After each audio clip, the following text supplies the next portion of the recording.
여러분 안녕하십니까? 2023년 3월 6일을 맞아서요.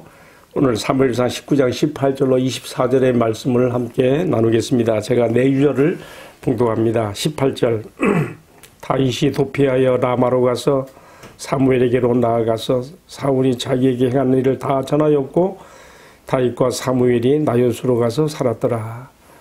22절 이에 사울도 라마로 가서 세고에는 큰 우물에 도착하여 물어 이르되 사무엘과 다윗이 어디 있느냐. 어떤 사람이 이르되 라마 나요스에 있나이다. 사울이 라마 나요스로 가니라. 하나님의 영이 그에게도 임하시니 그가 라마 나요스에 이르기까지 걸어가며 예언을 하였으며 그가 또 그의 옷을 벗고 사무엘 앞에서 예언을 하며 하루 밤낮을 벗은 몸으로 누웠더라. 그러므로 속담에 이르기를 사울도 선지자 중에 있느냐 하니라. 아멘. 봉독한 이 말씀을 가지고요. 벗은 몸으로 예언하는 자리에 추락하지 않기라고 하는 제목으로 말씀을 나누겠습니다. 오늘 읽은 본문의 말씀 마지막 구절에 나오죠. 사울이 다윗을 잡으러 이제 정보를 들어보니까 사무엘이 거주하고 있는 라마 나요스에 있다는 말 듣고 자기도 앞에 다윗을 잡으는 전령들을 두 번이나 보내고서도 뜻을 이루지 못했어요. 이 전령들이 다 그 나요스라는 곳에 가면 다 하나님의 신의 강습을 받아가지고 그들이 다 예언하는 자들이 되는 거예요. 그러니까 악한 마음으로 왔을지라도 그 성령의 역사심 가운데 그들의 마음이 선함으로 이렇게 예언을 하게 되어지니까 그게 온 목적을 때려서 다윗을 잡을 수 없는 것이죠. 참 하나님의 역사가 참 놀랐습니다. 그러니까 이제 어떻게 됩니까? 22절을 보면 이하에 보게 되면요. 사울이 세 번째 전령들을 또 보내고서도 그들 역시도 그러니까 이제 자신이 이제 직접 찾아가는 것입니다. 아까 우리가 읽었죠? 22절에 사울도 라마로 가서 다윗이 어디 있는가 했을 때 어떤 사람의 나요스에 있나이다. 이 사람은 나요스라는 것은 뭐냐면요.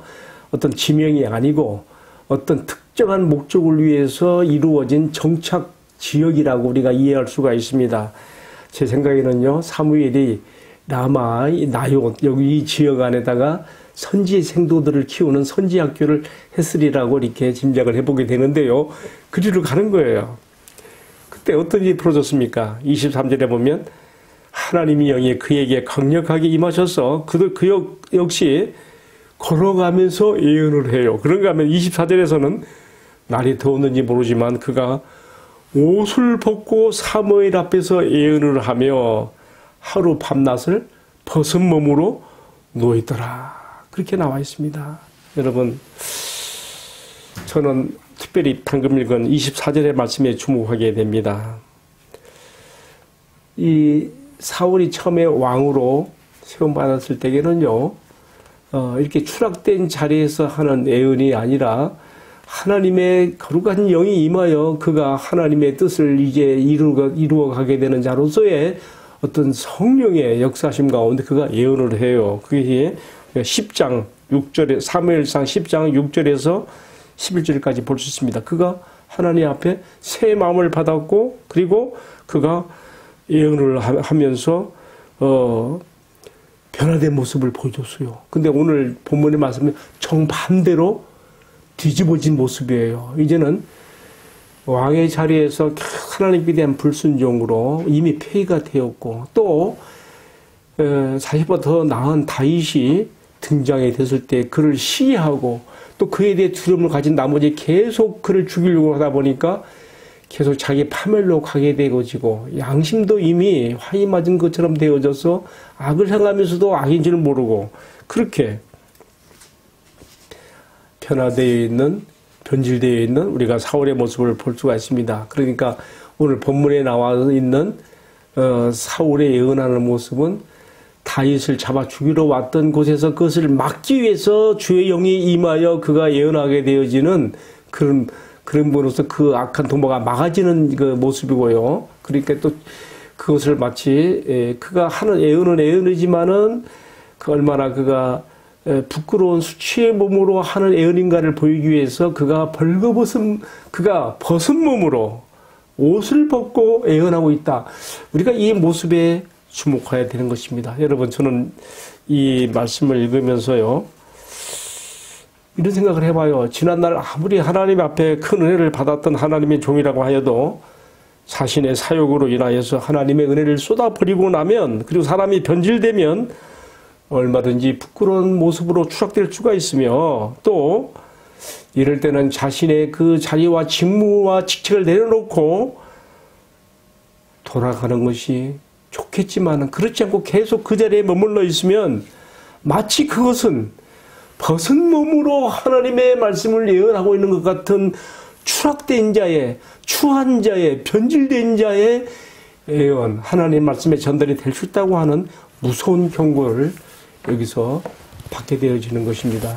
여러분, 하나님 말씀을 전하면서 하나님 말씀을 이용해 먹는, 하나님 말씀을 자신의 어떤 악한 의도를 위해서 양심의 가책도 없이 얼마든지 이용할 수 있다고 하는 것이 오늘 우리가 사울이 벗은 몸으로 하나님 말씀을 애내고 있다고 하는 그 부끄러운 모습에서 우리가 상징성을 가지고 보게 되어지는 것입니다. 오늘의 말씀을 마감하면서 과연 우리가 하나님 앞에서 여전히 주의 이름을 부른다고 하며 또는 주의 일을 한다고 하면서도 내 마음이 하나님 앞에 변화되지 못하고 오히려 처음 부름받을 때보다 더 악하게 변질되어져서 그런 가운데서 여전히 자신을 위하여 하나님을 이름을 이용하고 하나님 말씀을 전하는 자가 되고 있지 않는가, 깊이 자신을 통찰해보고 한번 돌아보가는 말씀으로 오늘의 이 말씀을 따갑게 받아들이게 되어지는 것입니다. 사울이 벗은 몸으로 하나님 말씀을 예언하였다. 참 굉장히 많은 상징성을 이 모습 가운데 두고 오늘 우리에게 이 말씀이 주어져 있습니다. 기도하겠습니다. 사랑하시는 주님, 제가 아무리 비천한 자리에 떨어진다고 하여도 벗은 몸으로 예언하는 자리까지는 추락하지 않게 해 주옵소서. 지난날 받은 은혜들을 소멸하지 않게 하여 주시고 오늘 나에게 주어진 이치에서 자족하게 하시며 스스로 위험을 자초하는 사욕을 버리게 하시고 주님 앞에 단정히 의간 정죄하고 바른 모습으로 주님의 말씀을 전할 수 있는 말씀의 사역자가 될 수 있게 하여 주옵소서. 이 모든 말씀을 존귀하신 우리들의 주님 예수 그리스도의 이름으로 기도하옵나이다. 아멘. 예, 마쳤습니다. 감사합니다.